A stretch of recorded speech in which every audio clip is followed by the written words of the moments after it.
ahora viene un imperio diferente al griego, les ponen un rey que ni siquiera tenía sangre real ni sucesión real, y en este contexto, el rey Herodes el Grande, que por cierto es quien va a hacer la construcción del segundo templo. El segundo templo, como nosotros lo conocemos, el famosísimo segundo templo que estuvo en los tiempos de Jesús, que es este, el famoso segundo templo, lo remodeló Herodes el Grande. Él fue el que lo hizo, el que fue un tremendo, hizo unas obras arquitectónicas fabulosas, fue un terrible rey, pero era muy bueno para construir. Entonces él es el que remodela ese templo que venía desde los tiempos de la reconstrucción de Nehemías. Entonces el segundo templo se le conoce, porque hay gente que se confunde, como el segundo templo o el templo de Herodes. Es el mismo, el templo de Salomón, que todo el mundo lo tenemos claro cuál es, porque fue el primer templo, y luego viene el templo de Herodes o el segundo templo. Es el mismo, ¿de acuerdo? Y ahora entienden por qué le llaman el templo de Herodes. Cuando nosotros lo relacionamos con alguien maligno, con alguien al servicio del Imperio Romano, y es que tiene que ver con un templo, pues nada más, ya vemos que él fue el que lo llevó a su esplendor. Pero bueno, y luego muere. Herodes muere en el 4 antes de Cristo aproximadamente, 4 añitos antes del nacimiento de Jesús. Y lo va a suceder Herodes Antipas, su hijo, ¿de acuerdo? Va a haber ahí un relajo, varios al mismo tiempo, pero ese no es el punto. Viene Herodes y después viene Herodes Antipas. Y en ese contexto nace Jesús. ¿Sí? Viene Jesús de Nazaret. O sea, era una olla de grillos. Era una bomba a punto de explotar. Todavía con la herida abierta de los macabeos, discusiones entre un fenómeno sectario tremendo, un rey que les ponen, un rey espurio que les ponen, acaba de morir y les ponen al hijo. Entonces imagínense la situación, lo tenso que estaba la relación política y la relación y las tensiones religiosas entre ellos. O sea, era un problema tanto interno como externo. Y ahí llega Jesús de Nazaret. ¿De acuerdo? Muy bien. Jesús nace, crece, da sus enseñanzas y va y muere. Muere y a los 3 días de muerto se arranca una nueva tradición oral. Ellos traían su tradición oral, ¿no? Desde los tiempos de Abraham. Y esa es la tradición oral de los judíos que fue y fue y fue. Se viene el periodo intertestamentario, surgen unos libros tardíos que luego vamos a ver qué pasa con ellos, pero ahora se levanta un judío que parecía ser el Mesías para el pueblo, todo el mundo lo reconoció en un momento como el Mesías, pero al final, al igual que los macabeos, al igual que la revuelta de Bar Kokhba y al igual que otra revuelta que va a haber, y hubo muchas, pues no fue, terminó no siendo para muchos. ¿Por qué? Pues porque termina en la cruz. ¿Qué clase de Mesías termina en la cruz? Pero un nuevo grupo de judíos se levantan diciendo que resucitó. Y no solamente dicen que resucitó, sino que traen una nueva interpretación de las enseñanzas, de lo que es el reino de los cielos, de lo que significa realmente guardar el sábado. Hablaba cosas muy extrañas para los judíos, como el ojo por ojo ya no, más yo os digo que debes de amar a tu enemigo. Pero ¿cómo? Si eso no es parte de lo que nosotros hemos venido aprendiendo. Pues sí, ahora si te pega, ponle la otra mejilla. Entonces es una nueva enseñanza, es una nueva cosmovisión.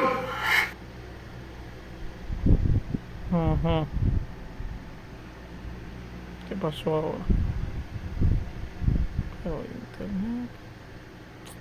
Interpretar la relación con Dios. Las cosas políticas no mejoran y en el año 70 después de Cristo, para ubicarnos, el último libro del Nuevo Testamento se escribió por allá del final de los 90 después de Cristo. Año 100 máximo, 100 después de Cristo. Recordemos que Jesús muere en el 33. Bueno, en el año 70 después de Cristo, no después de la muerte, no después del nacimiento de Cristo, después de su muerte en realidad, para que entendamos que fue en el año 39, 40, 50, 60, 70, o sea, 40 años después de que Jesús estuvo caminando en la tierra, ya hay un quiebre político, hay un levantamiento armado, ¿sí? Muy, muy importante, y los romanos sofocan esa revuelta judía, y como lección para que no lo vuelvan a hacer, hacen lo impensable, les destruyen el templo, ¿sí? Lo reducen a cenizas.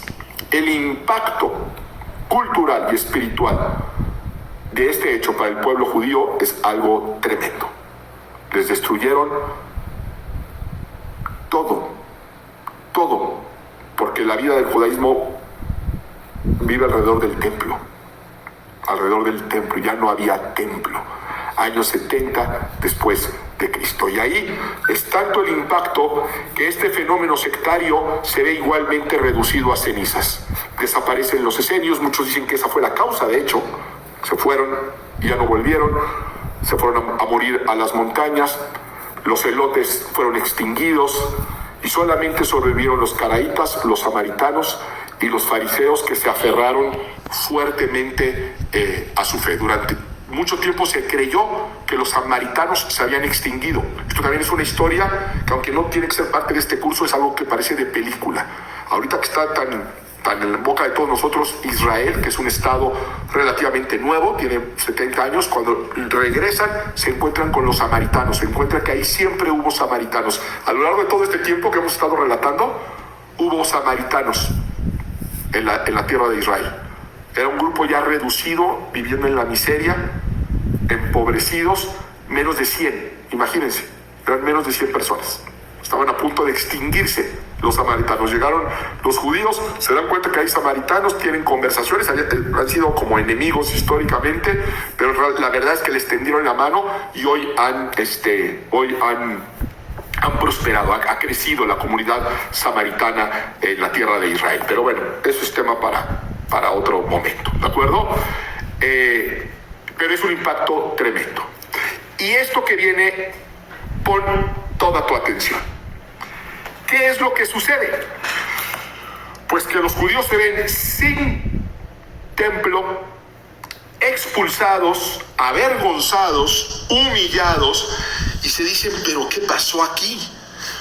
Se está repitiendo la historia, se está repitiendo de lo que nos pasó con los asirios, se está repitiendo lo que nos pasó con los babilónicos. No aprendemos, tenemos que regresar a Dios. Tenemos que regresar a nuestro judaísmo. Recuerden que ya el hebreo se había prácticamente perdido. Tenemos que regresar. Eso nos pasa por apartarnos de Dios. Y entonces vamos a empezar a poner orden, y vamos a empezar a poner orden con la palabra de Dios. Y entonces, ¿qué hacen? Pues hay un concilio en Jamnia. Y los judíos, ¿sí?, los rabinos, determinan cuáles son los libros inspirados por Dios. Si alguien debería de saberlo, pues son ellos, porque pues Dios se los dio a ellos. Y ellos lo que van a hacer es tomar esos libros que los han acompañado durante generaciones, y ahora sí, por primera vez en la historia, compilarlos en un solo volumen. Y ese volumen es la Biblia hebrea hoy en día, o como ellos le llaman, el Tanaj hebreo. ¿De acuerdo? Esa es la Biblia hebrea, el Tanaj hebreo. Lo que para nosotros sería el Antiguo Testamento, bueno, es toda la Biblia para ellos, que no le llaman Biblia. ¿Por qué no le llaman Biblia? Porque la palabra Biblia es una palabra griega, es un vocablo griego, ¿de acuerdo? El Tanaj es un acrónimo. Entonces ellos llegan y juntan su Biblia y dicen, estos no son los que dijo Ptolomeo II Filadelfo, porque él no sabe, él es griego, ¿él qué va a saber? Los que sabemos somos nosotros. Esta es la Biblia, esta es la buena, ¿sí? Yo no les estoy diciendo cuál es la buena, ustedes lo van a tener que decidir una vez que conozcan los hechos, y porque hay dos, ¿ok? Entonces, por primera vez en la historia hay otro canon diferente al alejandrino, que es el canon palestinense, ¿sí?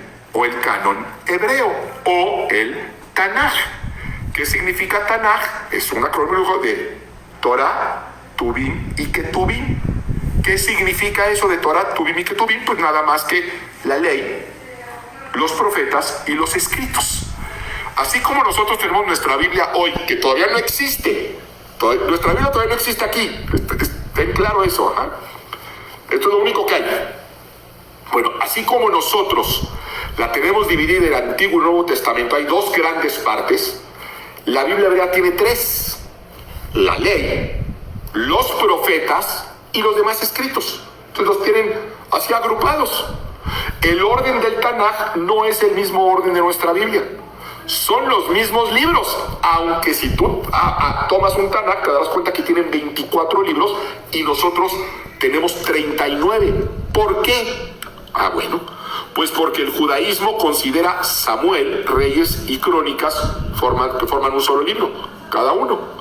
El grupo de los 12 profetas menores, ¿sí? Habacuc, Ageo, Sofonías, ¿qué otro hay por ahí? ¿Cuál se me está yendo? Todos estos profetas menores, Ageo, ya lo había dicho,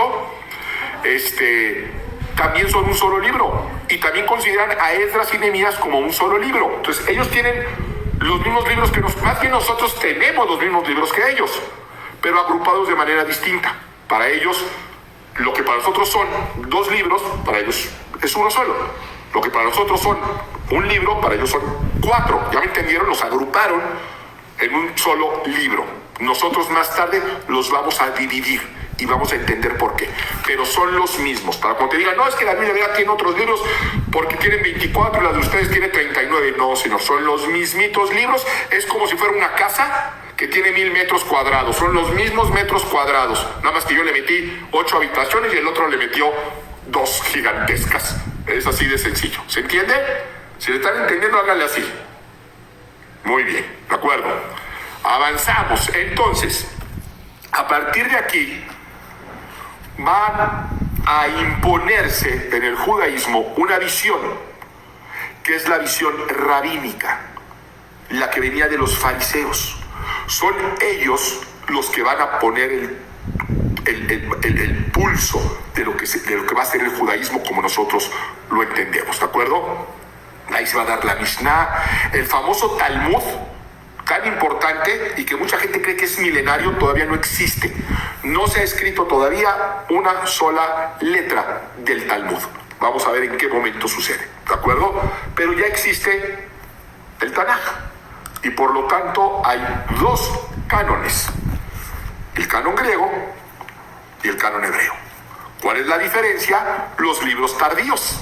Esos libros tardíos, esos libros intertestamentarios, los judíos no los reconocieron porque nunca fueron parte de su tradición oral, jamás, y por otros criterios que vamos a ver más adelante durante el curso, ¿de acuerdo?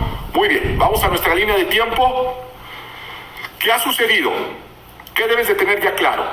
La Septuaginta, el origen de la Septuaginta, y aquí hay algo importante. ¿Cómo sé yo que así se formó la Septuaginta? Porque hay toda una historia detrás de esto, que Ptolomeo mandó a traer a unos sabios, un número de sabios de cada tribu, ¿verdad? Por eso se llama Septuaginta por 70, eran realmente 72, dice la tradición, pero los cerraron en 70, los separaron en cuartos distintos en Alejandría, los pusieron a traducir, y una vez que terminaron, se juntaron y vieron que todos coincidían, y así es como se aseguraron que la traducción era correcta. Ahora, ¿cómo sabemos esta historia que es verdadera?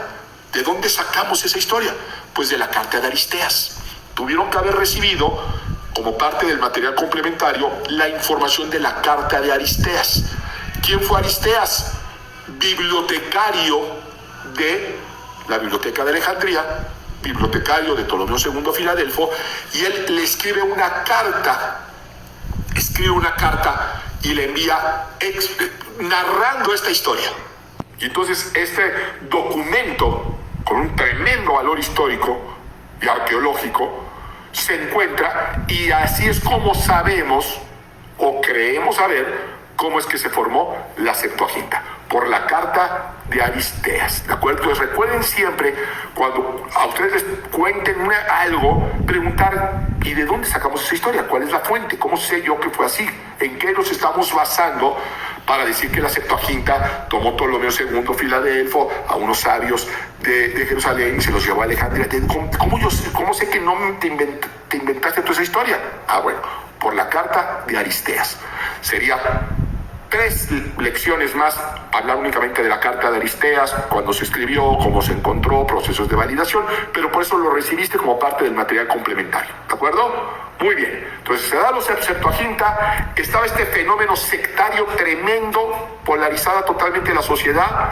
Desde el 400 antes de Cristo estaban todos estos diferentes grupos, caraítas, elotes, saduceos, fariseos, samaritanos.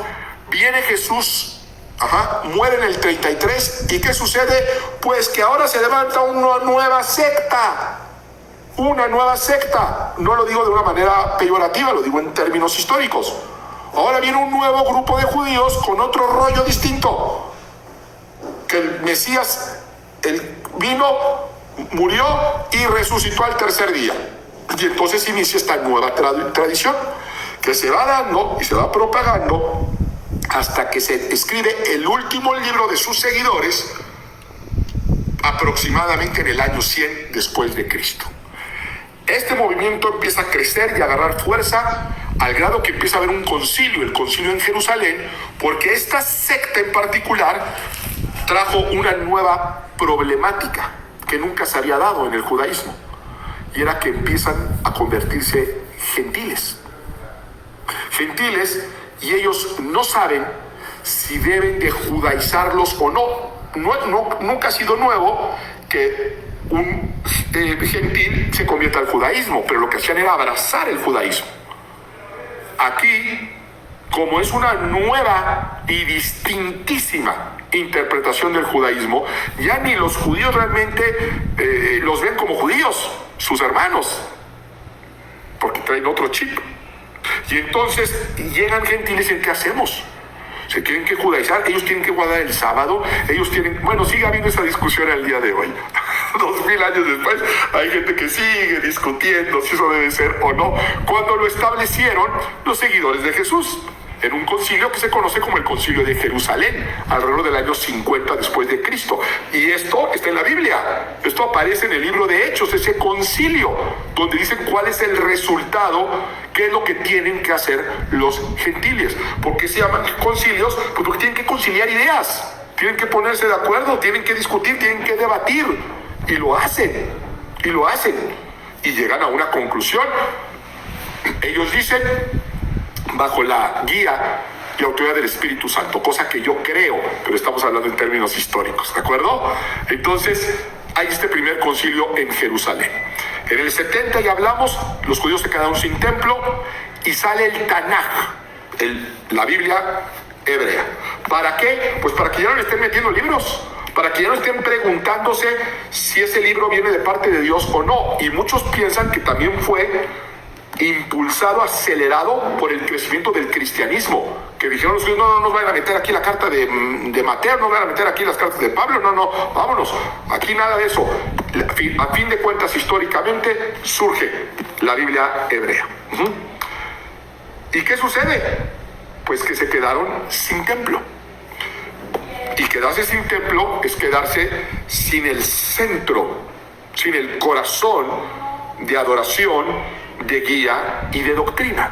Y aquí viene algo muy importante que te quiero mostrar. Se quedaron sin templo, pero todavía tenían algo importante, algo que les recordaba y algo que les daba autoridad y algo que les daba identidad y algo que les daba sentido a su religión y a su arraigo religioso, y era Jerusalén, la ciudad de Jerusalén, que sigue estando en conflicto hoy, 2000 años después. ¿Por qué? Porque ahí se marcaba el pulso religioso. Ya no había templo, pero existía Jerusalén. Quien controlara Jerusalén iba a controlar la doctrina. Y esto es importante que lo comprendas, porque tenemos que aprender. Uno de los propósitos de este curso es que aprendamos a leer la Biblia. No podemos leerla a través de un lente. Tenemos que ponerle muchos lentes, el más importante, el espiritual, para poderla comprender. ¿Qué hay hasta este momento? Dos cánones, el alejandrino y el palestinense o hebreo, ¿de acuerdo? O la Septuaginta y el Tanaj. Es lo mismo, llámenle como quieras. Algunos le llaman canon alejandrino, otros le llaman Septuaginta, unos le llaman Tanaj, otros llaman canon palestinense. Es lo mismo y ya sabes por qué alejandrino, y ya sabes por qué Septuaginta, y ya sabes por qué Tanaj, y ya sabes por qué palestinense. ¿Ok? Muy bien. Entendiendo, fíjate lo que vas a aprender hoy. Esto es tremendo. Que hay dos cánones, dos que no son exactamente iguales. Son muy parecidos, pero no son exactamente iguales. Yo te voy a hacer una pregunta. Y piensa bien antes de responderme. ¿Sí? No es una pregunta mañosa. Les voy a permitir abrir sus micrófonos. Ya los van a poder abrir. ¿Sí? Alguien, quiero que participe. ¿Qué sabemos? ¿Qué me pueden decir? Marta, Alejandro, Estefanía, Sandra, Israel. ¿Qué me pueden decir? Díganme una cosa que sepan de Juan el Bautista. Algo que sepan. Una cosa. No les digo que me echen su biografía. Primo de Jesús. Primo de Jesús. Muy bien, exactamente. Juan el Bautista fue primo de Jesús. Ojo. Para el pueblo, el profeta que se levanta desde Malaquías, recuerden, no se volvió a levantar otro profeta, hasta Juan el Bautista. El periodo que hay entre Malaquías y Juan el Bautista se conoce como periodo ¿qué? ¿Quién me dice? Intertestamentario. Muy bien. Respiré, dije, no me digan que voy a tener que regresar a dar la lección. Muy bien, periodo intertestamentario. ¿Por qué se le conoce ese periodo así? Porque está entre los dos testamentos. Pero además de que pasaron un montón de cosas que ya vimos, muchas de ellas y las más importantes, no hubo profeta. El último fue Malaquías y ahora se levanta un nuevo profeta que todo el mundo reconoció, Juan el Bautista. ¿Sí? Ok. Era primo de Jesús. ¿Qué más sabemos de Juan el Bautista? Ropa de tela. Se vestía de ropa de animales, andaba todo despeinado, comía insectos, o sea, un tipo bien raro. ¿Qué más sabemos de él? Era hijo de Zacarías, que era un sacerdote. Maravilloso. ¿Quién dijo eso? Emanuel. Emanuel, Dios te bendiga, Manuel, porque ahí quería llegar y ahí nos que tardado una hora en llegar a eso. Fíjense, olvidemos ahorita de todo lo que estamos, del contexto en el que estamos. Quiero que vamos a usar nuestra imaginación. Conocemos la historia de Zacarías, ¿verdad? El papá de Juan el Bautista. Yo espero que sí. Era sacerdote. Y oficiaba en el templo. De hecho, cuando un ángel le anuncia que va a ser papá de Juan el Bautista, él estaba oficiando en el templo porque le había correspondido por turnos. Esa historia la conocemos.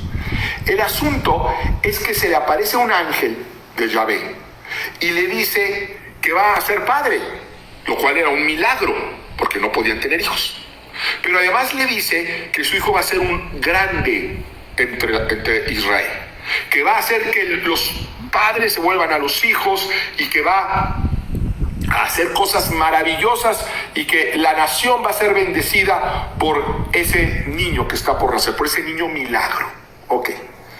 Nosotros ya conocemos lo que va a venir después y eso a veces nos estorba para poder contextualizar. Yo quiero que tratemos de hacer un ejercicio de imaginación. Imagínate que tú eres Zacarías. Anhelas profundamente tener un hijo, pero no puedes, tu esposa es estéril. Eres un sacerdote de Jehová en el templo de Jerusalén, el honor más grande que podía tener un judío religioso. Y de repente se le aparece un ángel, y le dice: Dios ha escuchado tus oraciones, vas a tener un hijo, y no solamente vas a tener un hijo, sino va a ser un hombre grande, con poder en la palabra, ungido con el Espíritu Santo. ¿Qué se imaginan que Zacarías pudo haber pensado que Juan el Bautista iba a hacer? El Mesías. Claro, muy probablemente el Mesías. Están esperando el Mesías, están en un periodo histórico bien difícil donde están clamando por el Mesías, se le aparece un ángel imaginando, no estoy diciendo que así sea. Cuando estemos en el cielo le preguntaremos a Zacarías. Pero por lo menos te puedo asegurar que Zacarías se imaginó o anheló, eso no tengo la menor duda. Yo te voy a decir por qué. Que Juan el Bautista iba a ser sumo sacerdote. ¿Por qué digo eso? En primero, porque es anhelo de todo sacerdote. En segunda, porque el sacerdocio era generacional. O sea, el sacerdocio se heredaba. Así que, papá sacerdote, hijo sacerdote, no había de otra. Y si además se te aparece un ángel y te dice que va a ser un grande entre los sacerdotes, pues de perdida, sumo sacerdote. De perdida. Pero vamos a suponer, porque no hay que tampoco ir más allá, que lo tenía muy claro. Bueno, va a ser sacerdote, de eso no hay de otra. Va a ser sacerdote, y qué emoción, mi hijo va a ser como yo sacerdote. Muy bien. 30 años después, vemos a Juan el Bautista, no con su efod sacerdotal, no con su túnica sacerdotal, no oficiando en Jerusalén, sino en el desierto, comiendo insecto, vestido con pieles de animales.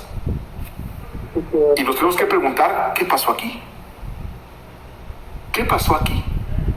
¿Cómo termina un hijo de un sacerdote en el desierto? La Biblia no nos dice nada de eso. Ya sé que la Biblia no dice nada de eso.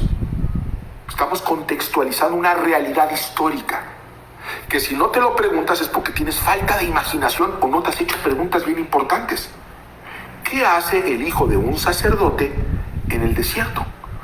Pero más aún, podrías decir, ser muy rebelde, loco, vete tú a saber qué. Era reconocido como profeta de Israel. No solamente era reconocido, era temido. La Biblia dice que Herodes le tenía miedo. ¿Por qué? No lo sabemos. Pero evidentemente hay una historia.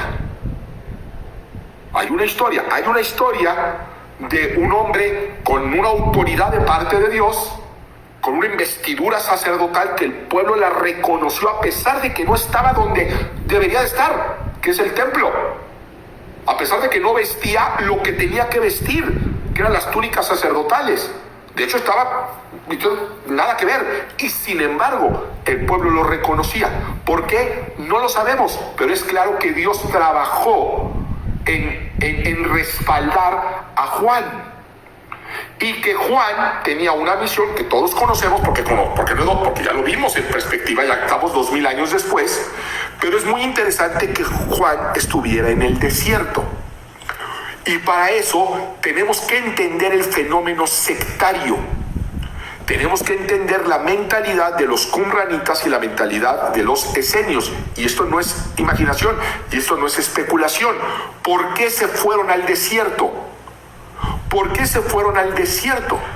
¿Por qué los qumranitas, ahora cuando encuentran el asentamiento qumranita de Qumran, que son los que hicieron los famosos rollos del Mar Muerto, hicieron una cosa muy curiosa, que le hicieron también los esenios.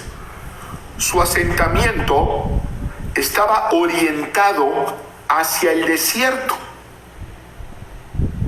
no estaba orientado hacia Jerusalén. De hecho, le estaban dando la espalda a Jerusalén. Sus asentamientos le daban la espalda a Jerusalén, lo cual es una afrenta. Si nosotros no contextualizamos esos detalles, se nos pasan.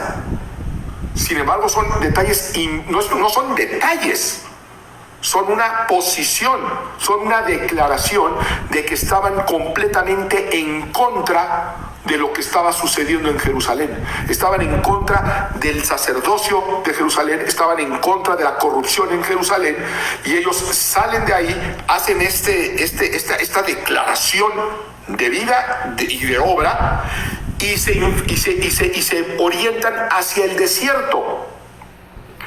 Mi pregunta es, pon mucha atención, ¿Por qué hacia el desierto? ¿Qué había sucedido importante en el desierto?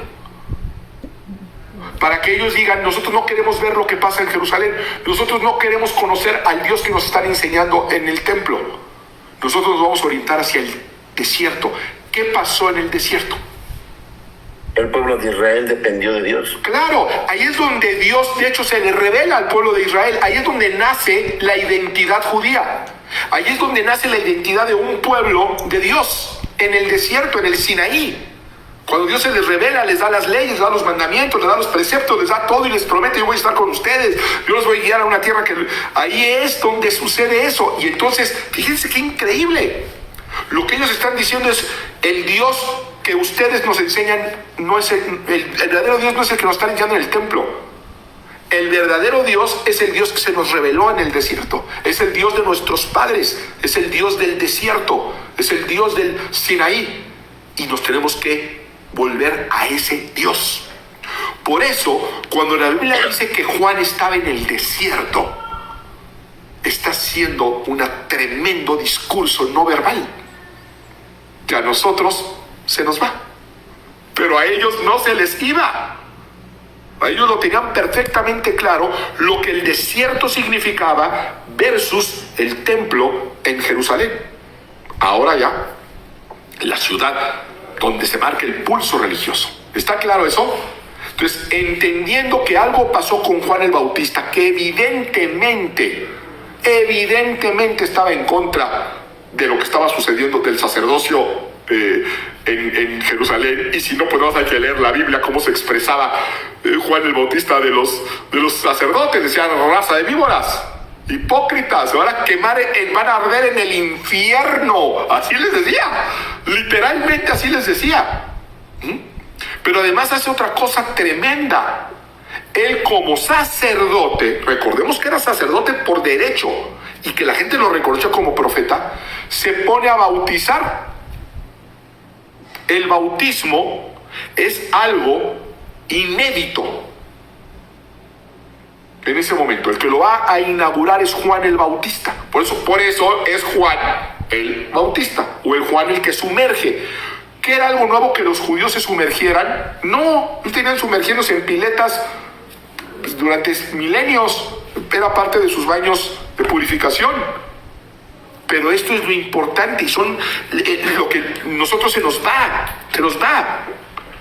Si yo cometí un pecado siendo judío, o agarraba un muerto, o agarraba a una mujer con flujo, o lo que tú quieras y mandes, y me hacía inmundo, yo tenía que apartarme y purificarme.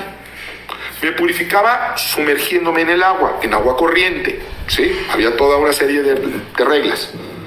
Pero ese baño, esa purificación, no era de higiene del cuerpo, era espiritual. ¿De acuerdo?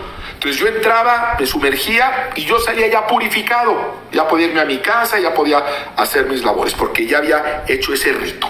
Ok. Juan el Bautista, fíjense qué interesante. La Biblia dice que Juan el Bautista vino a allanar el camino de Jesús, que vino a preparar el camino. ¿Cómo que? Pues ¿qué preparó? ¿Qué camino preparó? Preparó el camino a una nueva teología, a un nuevo entendimiento. Y vaya que lo hizo, la verdad es que mucha gente no se da cuenta. ¿Qué es lo que hizo Juan? ¿Cómo preparó el camino a una nueva teología? Pues dice, hay que seguir purificándose, hay que seguir santificándose, pero ¿qué crees? Juan pone un prerequisito que no existía: el arrepentimiento. Si yo agarraba a alguien con flujos, yo me tenía que purificar y ya, no necesitaba arrepentirme. Si yo cometí un pecado, ¿sabes qué? Lo único que tenía que hacer, ir y llevar una oveja, llevar un cordero para que fuera sacrificado. Era sacrificado y mis pecados eran transmitidos al chivo expiatorio. Yo no necesitaba arrepentirme. Ahora sí, a pesar de que Dios viene diciendo a su pueblo que se arrepienta desde el Antiguo Testamento, pero en la práctica no era necesario. Yo hacía un pecado, yo me metía con la mujer de otro, iba el día, llevaba mi chivito, lo entregaba, lo degollaban y vámonos ya. Yo ya podía estar tranquilo. Juan el Bautista dice que te tienes que arrepentir, si no, no sirve de nada. Pero no solamente te tienes que arrepentir antes, sino necesitas un mediador, necesitas un sacerdote que te sumerja. Juan el Bautista va a ocupar ese lugar como sacerdote, que un sacerdote era el mediador entre el pueblo y Dios. Entonces fíjate lo inédito, lo increíble. Por eso los sacerdotes estaban escandalizados y odiaban a Juan el Bautista, porque los estaba descalificando completamente, estaba neutralizando su sacerdocio. Dicen, no, te tienes que arrepentir, te tienes que purificar, y tú solo no eres suficiente, necesitas un mediador. Necesitas un sacerdote que lo haga por ti, y no esos sacerdotes chafas que hay en el templo. Entonces un hombre que verdaderamente siga a Dios, que conozca al Dios del desierto. Y por eso él va a decir, yo los bautizo con agua, pero va a venir otro, que ese es el bueno. Ese es el bueno. Por eso preparó el camino a una nueva teología. Entendiendo esto, y entendiendo la significancia del desierto en los tiempos de Jesús, ¿sí? En la teología, que no era solamente un lugar geográfico, ya era un statement, era una declaración. Vamos a leer la Biblia y esto te va a sorprender. Vamos a Mateo capítulo 3, verso 1 al 7, por favor. Mateo capítulo 3, versículo 1 al 7. Quien desee, por favor, léalo rápidamente. Y los demás pongan atención a lo que vamos a leer.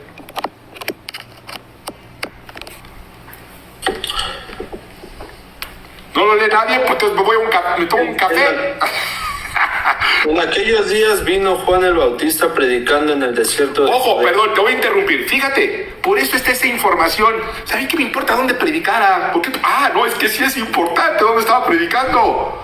Había una enorme diferencia. Si se predica en el templo, si se predica en la sinagoga, si se predica en casa del gentil, si se predica en las plazas o si se predica en el desierto.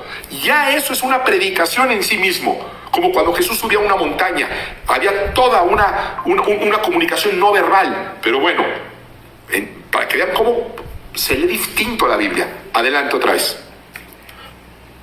Y continúa en el 2, y diciendo, arrepentíos, porque el reino de los cielos se ha acercado. Pues este es aquel de quien habló el profeta Isaías, y cuando dijo, voz del que clama en el desierto, preparad el camino del Señor, enderezad sus sendas. Y Juan estaba vestido de pelo de camello, y tenía un cinto de cuero alrededor de sus lomos, y su comida eran langostas y miel silvestre, y salía a él Jerusalén, y toda Judea, y toda la provincia de alrededor del Jordán, y eran bautizados por él en el Jordán, confesando sus pecados. Al ver él que muchos de los fariseos... Ya, hasta ahí. Ya llegamos a la parte que quiero que nos concentremos. Nos deja saber que Juan el Bautista estaba predicando en el desierto. Ya entendimos lo que está diciendo, ya de ahí nos está diciendo un montón de cosas. Arrepiéntanse, ¿sí? Porque el reino de los cielos se acerca. Y dice, eso lo dice ya el autor, eso lo dice Mateo, porque Juan era aquel del que había hablado el profeta Isaías, y cita a Isaías, va a citar a Isaías. ¿Podrías volver a leer esa parte donde dice que es el que Isaías había prometido? ¿Y qué es lo que dice? Pongan mucha atención, por favor. Pues este es aquel de quien habló el profeta Isaías, cuando dijo, voz del que clama en el desierto, preparad el camino del Señor, enderezad sus sendas. Hasta ahí. Está diciendo Mateo, porque Juan el Bautista es aquel que Dios prometió por medio de Isaías. Cuando Isaías dijo, voz que clama en el desierto, preparad el camino para el Señor. ¿Estamos de acuerdo? Voz que clama en el desierto, preparad el camino para el Señor. Y bueno, ciertamente Juan el Bautista estaba en el desierto. Nosotros estamos leyendo a Mateo citando a Isaías, pero vamos a ver si es cierto. Vamos a ver qué dijo Isaías. Vamos ahora a Isaías, que es Antiguo Testamento, capítulo 40, verso 3, donde está esa profecía que va a citar Mateo, ¿de acuerdo? Y vamos a ver qué dice. Isaías 43. Voz que clama en el desierto, preparad camino a Jehová, enderezad calzada en la soledad a nuestro Dios. Muy bien. ¿Alguien tiene otra versión? Además, porque esta es prácticamente lo mismo. Voz que clama en el desierto, así dice, ¿verdad? ¿Alguien tiene otra versión que diga ligeramente diferente? Sí. A ver. Una voz grita: preparen al Señor un camino en el desierto. Muy bien. Para nuestro Dios. Perfecto. Hasta ahí. Vamos a quedar usted. A ver, ¿es lo mismo lo que acabamos de leer? ¿Están diciendo realmente lo mismo? Vamos a volverlo a leer. Perdón que sea tan reiterativo, pero van a ver algo sorprendente. ¿Lo pueden volver a leer? ¿Quién lo había leído la penúltima vez? ¿Estefanía, fuiste tú? No. Yo tengo otro. No, con esos dos, ahorita les aseguro que se van a quedar y van a ver un montón de versiones después de lo que van a aprender ahorita. Pero quiero que lo lean nuevamente las dos últimas personas que lo leyeron. Sí, dice, voz que clama en el desierto. Hasta ahí me voy a quedar. Fíjate, voz que clama en el desierto. Es decir, el que clama, en este caso Juan el Bautista, el profeta, ¿en dónde está? En el desierto. ¿Estamos de acuerdo? Es una voz que clama en el desierto. Y está clamando algo. ¿Qué es lo que está clamando? Enderezar el camino para el Señor. ¿Sí estamos bien? ¿Estamos de acuerdo? Ok. Léelo una vez más, nada más para asegurarme que vamos bien. Voz que clama en el desierto. Preparad camino a Jehová. Muy bien. Enderezar sus sendas. Ok. Ahora, lean lo otro que leímos. Una voz grita: preparen al Señor un camino en el desierto. ¿Cuál es la diferencia? ¿Ya alguien la detectó o todavía no se dan cuenta? ¿No? ¿Creen que es lo mismo? ¿No ven la diferencia en que uno dice voz que clama en el desierto, preparad camino para el Señor? Y el otro dice voz que clama, preparad camino para el Señor en el desierto. ¿Son cosas distintas? Uno está situando al profeta geográficamente en el desierto y desde ahí está gritando en el desierto está gritando y está clamando. Pero el otro Isaías está diciendo que hay que preparar, nos dice que el profeta está clamando que hay que prepararle camino al Señor en el desierto, que no es lo mismo. O sea, que el camino está en el desierto, que la enseñanza está en el desierto, no en el templo, sino en el desierto, en lo que el desierto significa. Mientras que la otra dice que es el profeta que está en el desierto, así como yo, no, pues el profeta está en su casa. Entonces no es lo mismo que yo te diga, ¿sabes qué? Estoy en mi casa y quiero que invites a todos a una fiesta. Pon atención, yo estoy en mi casa y te digo que invites a todos a una fiesta, a que yo te diga, oye, invita a todos a una fiesta en mi casa. Son cosas totalmente distintas. Y eso tiene que ver con la autoridad del templo versus la autoridad del desierto. Tiene que ver con el Dios del templo, el Dios que enseñan en el templo, al Dios que enseñan en el desierto. ¿Se dan cuenta? Entonces no están diciendo lo mismo. Son dos teologías totalmente distintas. Mientras que una fija nada más al profeta en el desierto, la otra traducción nos marca que hay que salirnos de Jerusalén y volver a un entendimiento distinto. Y todo cambia, sobre todo en ese contexto. ¿Cuál es la diferencia? La diferencia es un punto en realidad. Y tú preguntarás, entonces, ¿cuál de los dos está mal? A nivel de traducción no se puede asegurar cuál de los dos está mal porque se escribía sin puntos ni comas. Y no es el único caso en la Biblia. Hay otro que se discute si Jesús dijo, en verdad te digo que hoy estarás conmigo en el paraíso, a en verdad te digo hoy que estarás conmigo en el paraíso. ¿Quién sabe cuándo? Algún día. ¿Se dan cuenta? La diferencia es un punto. Es un punto. Y ese punto trae una intención. Quien puso ese punto ahí, que no necesariamente está mal, no lo sabemos porque no se escribía con puntos, con signos de puntuación. Pero quien colocó el punto ahí traía una doctrina, traía una intención detrás. Y entonces nosotros tenemos que empezar a discernir el mensaje de Dios que corre en paralelo con un libro que ha sido traducido por hombres. Y desde la Septuaginta al Tanaj hay este tipo de cambios, donde un punto lo cambia todo. Por eso, para interpretar la Escritura correctamente, y este es un curso de corte académico, pero se necesitará siempre para poder amarrar todas las doctrinas. ¿De acuerdo? Bueno, aquí nos vamos a detener en este momento. Vimos cosas bien importantes, pero sobre todo ya existen dos cánones: el canon alejandrino y el Tanaj hebreo. Vamos a ver en las próximas lecciones los detalles y los asegúnes de los libros que se van a convertir en libros apócrifos para algunos y en libros deuterocanónicos para otros. Pero si no entendemos el origen del canon griego y del canon hebreo, nada más entraríamos en discusiones sin sentido. ¿Ok? En este momento pues damos por concluido y pasamos a nuestro tiempo de preguntas y respuestas.